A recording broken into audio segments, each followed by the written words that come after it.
बच्चों, कनेक्टेड में आपका स्वागत है।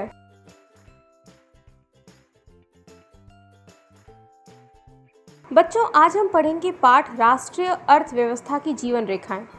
इस पाठ में हम निम्नलिखित विषयों के बारे में जानकारी प्राप्त करेंगे: परिवहन, संचार सेवाएं, अंतर्राष्ट्रीय व्यवहार, पाठ से जुड़े प्रश्न उत्तर। हम अपने प्रतिदिन के जीवन में विभिन्न सामग्रियों एवं सेवाओं का प्रयोग करते हैं। इसमें से कुछ हमारे आसपास उपलब्ध होती हैं, जबकि कुछ अन्य चीज़ों की ज़रूरतें दूसरे स्थान से लाकर पूरी की जाती हैं। वस्तुएं तथा सेवाएं मांग स्थल से आपूर्ति स्थल पर अपने आप नहीं पहुंच जाती। वस्तुओं तथा सेवाओं की आपूर्ति स्थानों से मांग स्थानों तक ले जाने हेतु परिवहन की आवश्यकता होती है। कुछ व्यक्ति इसको उपलब्ध करवाने में संलग्न हैं। जो व्यक्ति उत्पाद को परिवहन द्वारा उपभोक्ताओं तक पहुँचाते हैं उन्हें व्यापारी कहा जाता है। अतः एक देश के विकास की गति वस्तुओं तथा सेवाओं के उत्पादन के साथ उनकी एक स्थान से दूसरे स्थान तक वाहन की सुविधा पर भी निर्भर करता है। इसीलिए सक्षम परिवार के साधन तीव्र विकास हेतु पूर्व अपेक्षित है। वस्तुओं तथा सेवाओं का लाना ले जाना पृथ्वी के 3 महत्वपूर्ण क्षेत्रों पर किया जाता है: स्थल, जल तथा वायु। इन्हीं के आधार पर परिवहन को स्थल, जल व वायु परिवहन में वर्गीकृत किया जाता है। बहुत समय तक व्यापार तथा परिवहन सुविधा एक सीमित क्षेत्र तक ही किया जाता था। विज्ञान तथा प्रौद्योगिकी के विकास के साथ व्यवहार व परिवहन के प्रभाव क्षेत्र में विस्तृत वृद्धि हुई है। सक्षम व तीव्र गति वाले वाहन परिवहन से आज संसार एक बड़े गांव में परिवर्तित हो गया है। परिवहन का यह विकास संचार साधनों के विकास की सहायता से ही संभव हो सका है। इसीलिए परिवहन, संचार व व्यापार एक दूसरे के पूरक हैं। भारत अपने विशाल आकार, विविधताओं, भाषाई तथा सामाजिक व सांस्कृतिक बहुलताओं के बावजूद संसार के सभी क्षेत्रों में सुचारू रूप से जुड़ा हुआ है। रेल, वायु एवं जल परिवहन, समाचार पत्र, रेडियो, दूरदर्शन, सिनेमा तथा इंटरनेट आदि इसके सामाजिक आर्थिक विकास में अनेक प्रकार से सहायक हैं। स्थानिक से अंतर्राष्ट्रीय स्तरीय व्यापार ने अर्थव्यवस्था को जीवन शक्ति दी है। इसने हमारे जीवन को समृद्ध किया है तथा आरामदायक जीवन के लिए सुविधाओं व साधनों में बढ़ोतरी की है। इस अध्याय में आप पढ़ेंगे कि किस प्रकार आधुनिक संचार तथा परिवहन के साधन हमारे देश और इसकी आधुनिक अर्थव्यवस्था को संचालित करते हैं। अतः यह स्पष्ट है कि सघन व सक्षम परिवहन का जाल तथा संचार के साधन आज विश्व, राष्ट्रीय व स्थानीय व्यवहार हेतु पूर्व में अपेक्षित है। भारत विश्व के सर्वाधिक सड़क जाल वाले देशों में से एक है। ये सड़क जाल लगभग 56 लाख किलोमीटर है। भारत में सड़क परिवहन रेल परिवहन से पहले प्रारंभ हुआ। निर्माण तथा व्यवस्था में सड़क परिवहन रेल परिवहन की अपेक्षा अधिक सुविधाजनक है। रेल परिवहन की अपेक्षा सड़क परिवहन की बढ़ती महत्ता निम्न कारणों से है: रेलवे लाइन की अपेक्षा सड़कों की निर्माण लागत बहुत कम है। अपेक्षाकृत ऊबड़ खाबड़ और विभिन्न भूभागों पर सड़कें बनाई जा सकती हैं। अधिक ढाल प्रवणता तथा पहाड़ी क्षेत्रों में भी सड़कें निर्माणित की जा सकती हैं। अपेक्षाकृत कम व्यक्तियों, कम दूरी व कम वस्तुओं के परिवहन में सड़क मितव्ययी है। यह घर घर सेवाएं उपलब्ध कराता है तथा सामान चढ़ाने का उतारने की लागत भी अपेक्षाकृत कम है। सड़क परिवहन अन्य परिवहन साधनों के उपयोग में कड़ी के रूप में भी कार्य करता है, जैसे सड़कें रेलवे स्टेशन, वायु और समुद्री पथनों को जोड़ती है। भारत में सड़कों की सक्षमता के आधार पर इन्हें 6 वर्गों में वर्गीकृत किया गया है। राष्ट्रीय राजमार्गों के मानचित्र देखें तथा इन सड़कों की महत्वपूर्ण भूमिका बताएं। स्वर्णिम चतुर्भुज महाराजमार्ग। भारत सरकार ने दिल्ली, कलकत्ता, चेन्नई, मुंबई व दिल्ली को जोड़ने वाली 6 लेन वाली महाराजमार्गों की सड़क परियोजना प्रारंभ की है। इस परियोजना के तहत 2 गलियारे प्रस्तावित हैं। प्रथम उत्तर दक्षिण गलियारा जो श्रीनगर को कन्याकुमारी से जोड़ता है, तथा द्वितीय जो पूर्व पश्चिम गलियारा जो सिलचर तथा पोरबंदर को जोड़ता है। इस महाराजमार्ग का प्रमुख उद्देश्य भारत के मेगा सिटी के मध्य की दूरी व परिवहन समय को न्यूनतम करना है। यह राजमार्ग परियोजना भारत के राष्ट्रीय राजमार्ग प्राधिकरण के क्षेत्र के अधिकार में है। राष्ट्रीय राजमार्ग देश के दूरस्थ भागों को जोड़ते हैं। यह प्राथमिक सड़क तंत्र है जिसका निर्माण व रखरखाव केंद्रीय लोक निर्माण विभाग के अधिकार क्षेत्र में है। अनेक प्रमुख राष्ट्रीय राजमार्ग उत्तर से दक्षिण तथा पूर्व से पश्चिम में फैले हैं।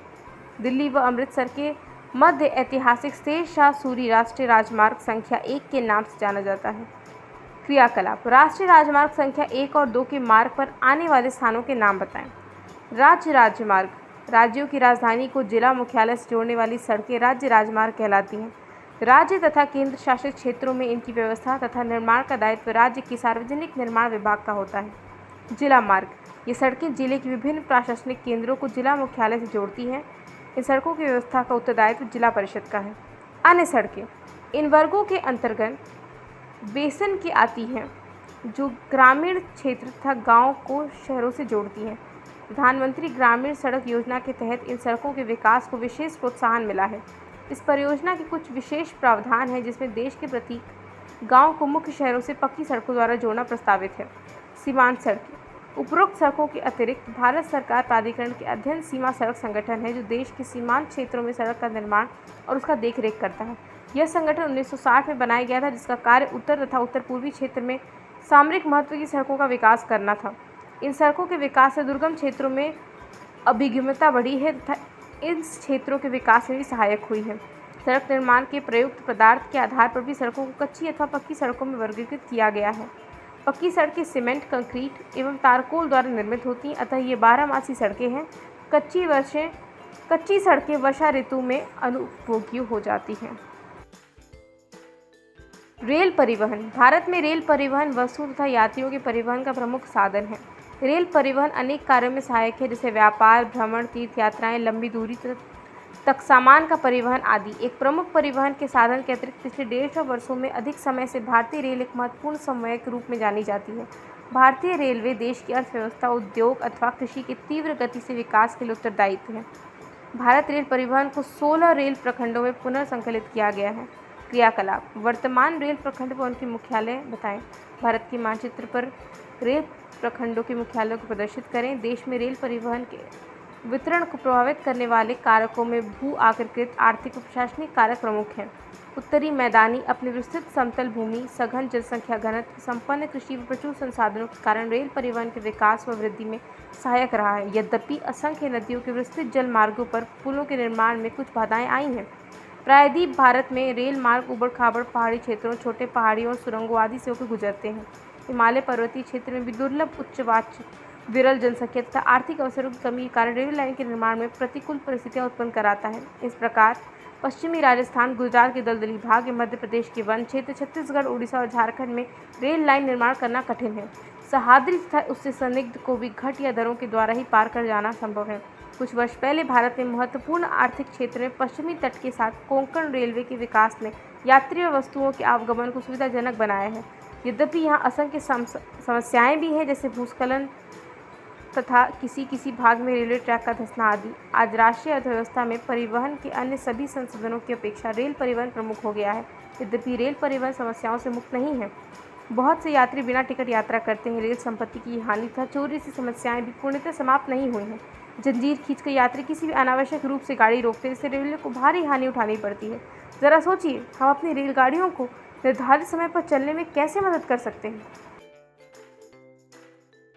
भारत के परिवहन मानचित्र पर पाइपलाइन एक नया परिवहन का साधन है। पहले पाइपलाइन का उपयोग शहरों व उद्योग में पानी पहुंचाने हेतु होता था। आज इसका उपयोग कच्चा तेल, पेट्रोल उत्पाद तथा तेल से प्राप्त प्राकृतिक तथा गैस क्षेत्रों से उपलब्ध गैस शोधनशालाओं, उर्वरक कारखाना व बड़े ताप विद्युत गृह तक पहुँचाने में किया जाता है। ठोस पदार्थों को तरल अवस्था में परिवर्तित कर पाइपलाइनों द्वारा ले जाया जाता है। सुदूर आंतरिक भागों में स्थित जैसे बरौनी, मथुरा, पानीपत तथा गैस पर आधारित उर्वरक कारखानों की स्थापना पाइपलाइनों के जल के कारण ही संभव हो पाई है।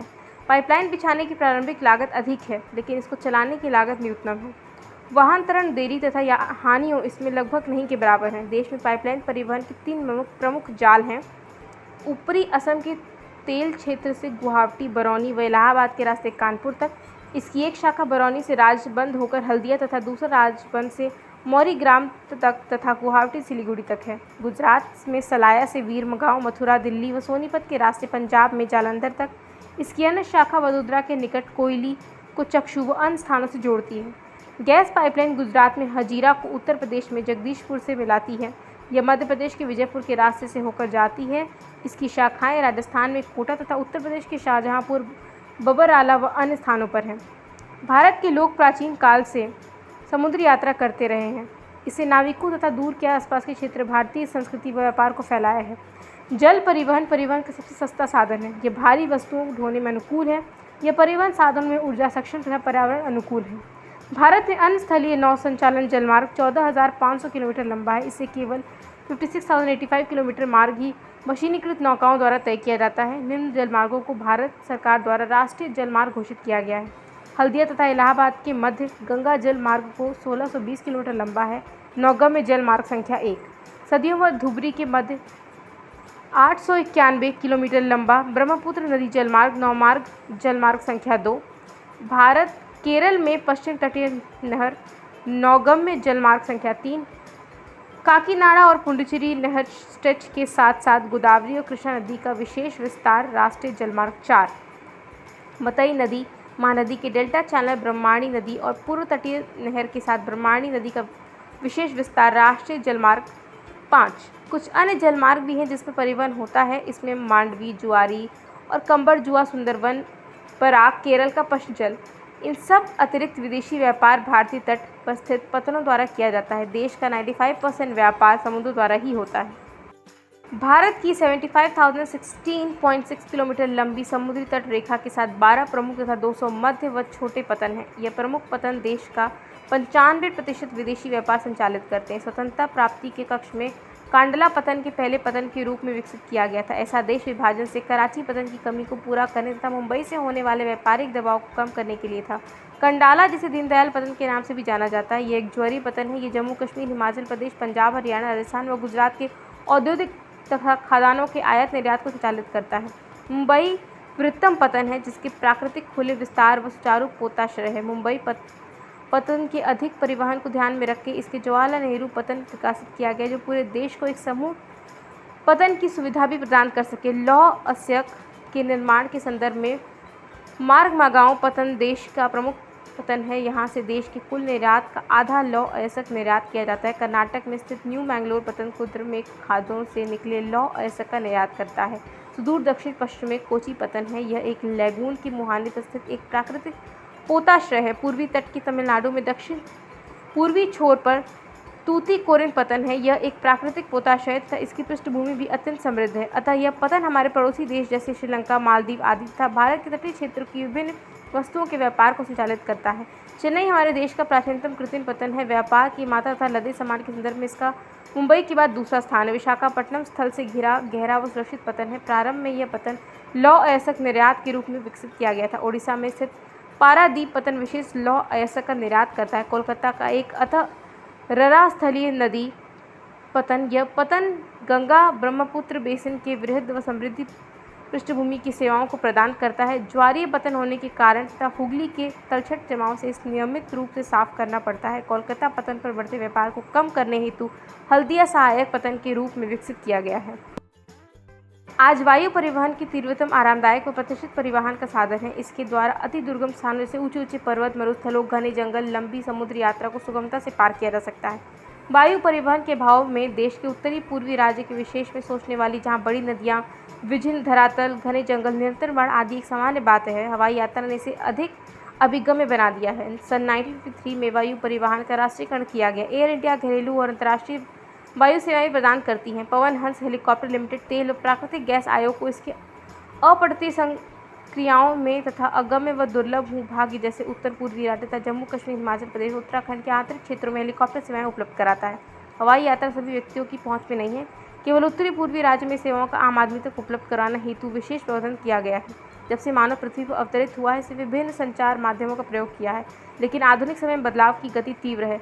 संदेश प्राप्तकर्ता या संदेश भेजने वाले के गतिविहित रहते हुए भी लंबी दूरी का संचार बहुत आसान है, जैसे निजी दूरसंचार तथा जनसंचार में दूरदर्शन, रेडियो, समाचार पत्र समूह, प्रेस तथा सिनेमा आदि देश के प्रमुख संचार साधन है। भारत का डाक संचार तंत्र विश्व का बृहत्तम या पार्सल, निजी पत्र व्यवहार तथा तार आदि को संचालित करता है।